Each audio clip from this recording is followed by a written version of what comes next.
Who has been the best president of the United States since 2008? Was it Barack Obama, who took office in the middle of the worst economic crisis since the Great Depression, helped steer the country through it, and became the first black president in American history? Was it Donald Trump, whose presidency was defined by the biggest pandemic since the Spanish flu more than a century ago? Or was it Joe Biden, who had to deal with the highest inflation in decades and a major war in the heart of Europe? So, who was the best? Which of them truly deserves to be called a president of the people for the people? Today, I want to put politics aside. It doesn't matter whether you are a Democrat or Republican. Let's look at the facts without the lens of your own political beliefs. Just the facts, nothing more. Now, don't forget to like the video, leave a comment, subscribe to the channel, and let's get started.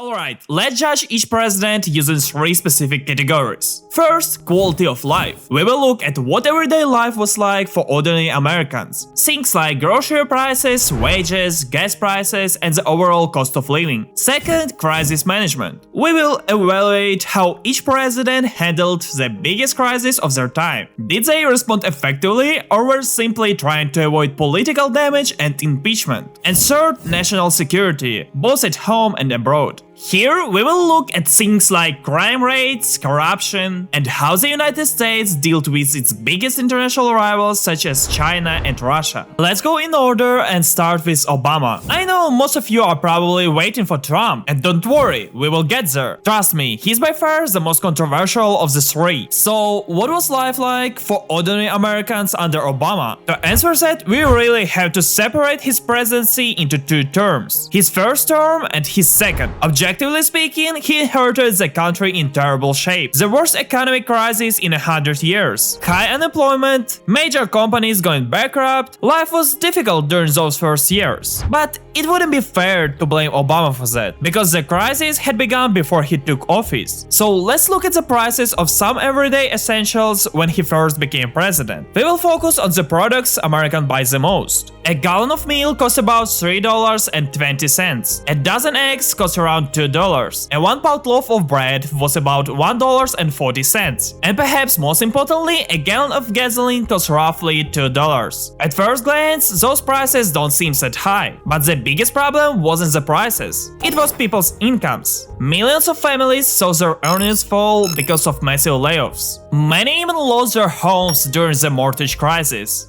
In simple terms, banks had spent years giving out home loans to people who often couldn't afford them. When housing prices collapsed, millions of Americans stopped making their mortgage payments. Banks suffered enormous losses, families lost their homes, and the financial crisis quickly spread throughout the entire US economy. But now, let's look at what the economy looked like by the end of Obama's presidency. At the beginning, the unemployment rate was about 10%. That meant roughly 30 million Americans were out of work. By the end of his presidency, it had fallen to 4.7%, one of the lowest unemployment rates the country had seen in many years. US GDP also grew rapidly. When Obama took office, it stood at about $14.5 trillion.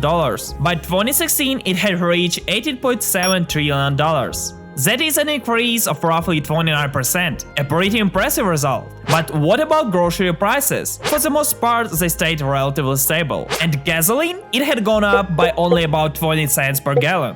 Now, let's look at domestic and foreign security. Was it safe to live in the United States during Obama's presidency? Overall, the crime rate was relatively low. During his time in office, the highest violent crime rate was recorded when he first took office. 429 crimes per 100,000 people. The lowest came in 2014, at 362 per 100,000 people. Overall, that is a solid result, especially compared to the 90s. The situation remained fairly stable throughout his presidency. That said, there were still several major terrorist attacks, including the Pulse nightclub shooting in 2016, the Boston Marathon bombing, and the San Bernardino attack. But let's be honest, these were isolated incidents. It wouldn't be fair to judge an entire presidency by a handful of tragic events. For the vast majority of Americans, terrorism was not an everyday threat. Now, let's move on to foreign policy. More specifically, America's military involvement overseas, where American soldiers still dying in wars abroad. Overall, Obama's foreign policy was relatively restrained. In 2011, the United States officially ended its main combat mission in Iraq, a war that had claimed the lives of more than 4,500 American service members. Just think about that number. Every one of them had parents, children, brothers, sisters, and friends. Obama also significantly reduced the US military presence in Afghanistan, and he didn't start any new large-scale wars. It's also worth looking at his approach toward Russia and China. With Russia, his administration initially pursued a policy of improving relations. Up until 2014, that approach achieved some success. Relations became more stable, and both countries even signed an agreement to reduce their nuclear arsenals. But everything changed in 2014, when Russia sent its troops into Ukraine. After that, Obama imposed sanctions on Russia and worked to isolate it on the international stage. As for China, the relationship was focused much more on economics. Trade between the two countries continued to grow. There were certainly disagreements from time to time, but for the most part, they never escalated beyond political disputes and television headlines. Alright, it's time to give Obama his final scores. We will get to the other presidents as quickly as possible. For the economy, I'm giving him 8.5 out of 10. For crisis management, 8 out of 10. And for foreign policy and national security, 7.5 out of 10. Overall, that is very strong performance. For now, Obama takes the lead. Remember, these are just my personal ratings. If you disagree with any of them, let me know in the comments. I read every single one. Well, now it's time to move on to the other Democrat, Joe Biden. Unlike the other two presidents, he served only one term, from 2021 to 2025. He also planned to run for re-election last year, but because of his dementia, his age, or whatever was going on,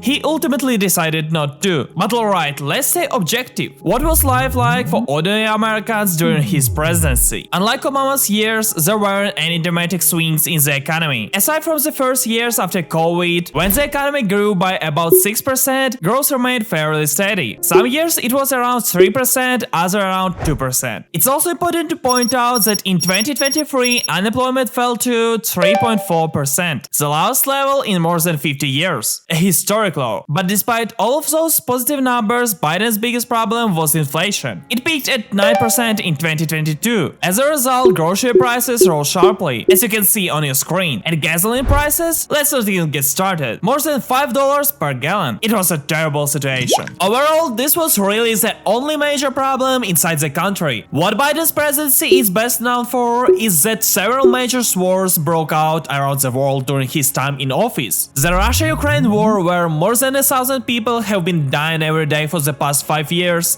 The Israel-Palestine war, where thousands of innocent children have also lost their lives. He also withdrew American troops from Afghanistan after they had been there for more than 20 years. Just look at what life is like there for women today. Girls are not allowed to continue their education beyond the 6th grade. They are completely banned from attending high school or college. They are forbidden from working in government jobs. Women can't even walk away from their husband, because a husband can simply kill his wife and nothing will happen to him. Women in Afghanistan are treated worse than dogs. They have fewer rights than your pet cat. The situation there is truly terrible. It would actually be very interesting to take a much closer look at it, so let me know in the comments if you would like to see a video about Afghanistan. We also have to mention the crisis at the US-Mexico border. Tens of thousands of migrants were crossing the border. Many people climbed over the fence, which was barely protected. They turned themselves into the authorities, were allowed to stay in the United States,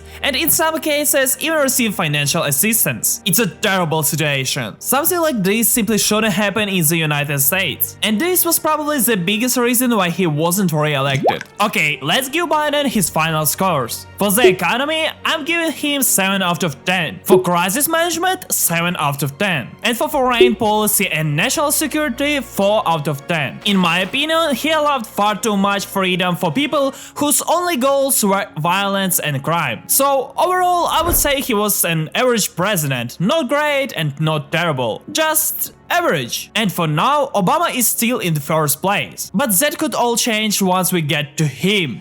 Donald J. Trump. I have a feeling this is going to be the most interesting part. And the conversation about Trump, whether you love him or hate him, always turns into a debate over whether he was a good president or a bad one. COVID, the BLM protests, the war with Iran, the trade war with China, impeachment. His presidency was filled with the controversial decisions. Let's start with BLM. Trump referred to many of the protesters as rioters, anarchists, and criminals, arguing that they were hurting the country. At the same time, he said he supported people who protested peacefully. You have to admit that's a pretty mixed message. Either you support the movement or you condemn it, but that is Trump. He can support something and criticize it at the same time. It all seems to depend on which side of the bed he woke up on, or which TV network he is talking to. In my opinion, he's always thinking about one thing: how to look good in everyone's eyes, how to stay on both sides of the fence at the same time. The same goes for COVID. On the one hand, Trump used the pandemic to criticize the Democrats. On the other, he also seemed genuinely concerned about the American people. The truth is, nobody really knows what's going on inside his head. He's an incredibly unpredictable person. Speaking of COVID, I actually think he handles the pandemic very well. His administration provided financial relief to people who had lost income because of COVID. It sent additional funding to hospitals, expanded unemployment benefits, supported businesses, quickly began funding vaccine development, and created a federal task force to fight the pandemic. In my opinion, this was one area where he showed strong leadership. The same can be said about the war with Iran. It was a completely unnecessary war that accomplished very little. The only people who truly suffer are ordinary civilians. Now, if he had actually achieved his objectives, that would be one thing. Instead, he presents the reopening of the Strait of Hormuz as some kind of historic victory, as if it had been permanently closed. And on top of that, he wants to give Iran $300 billion to help rebuild the country. If you would like to learn more about this war, be sure to check out my previous video. Important to mention his approach to illegal immigration. In this area, I think he showed strong leadership. He promised to crack down on illegal immigration. Then he took office and began deporting people who were in the United States illegally. In less than a month, he finally secured the southern border with Mexico. Now, I understand that ICE officers don't always follow the rules. There have been cases where people were wrongly targeted, mistreated, and in some cases, their actions have even led to death. But at the end of the day, they got to the job done. Believe me, all of those illegal immigrants would have caused far more problems than a few bad ICE agents. Alright, now let's talk about the economy. The first thing we have to mention is that after returning to office, Trump introduced tariffs. So how does it work, and do they actually help the economy? That's a very controversial question. Let's say China sells a television in the United States for $1,000. Trump introduces a 25% tariff. That means an additional $250 has to be paid. As a result, the television could end up selling for around $1,250. So why impose tariffs in the first place? The answer is simple: to protect American manufacturing, to bring factories back to the United States. Because today, many factories that produce everyday products are located in countries like China, Mexico, and there's where labor is much cheaper. China, 67%. That's tariffs charged. They will be, because we never charge anybody anything, but now we're going to charge. European Union, they're very tough, very, very tough traders. 39%. We're going to charge them 20%, so we're charging them essentially half. Vietnam, they like me, I like them. The problem is they charge us 90%.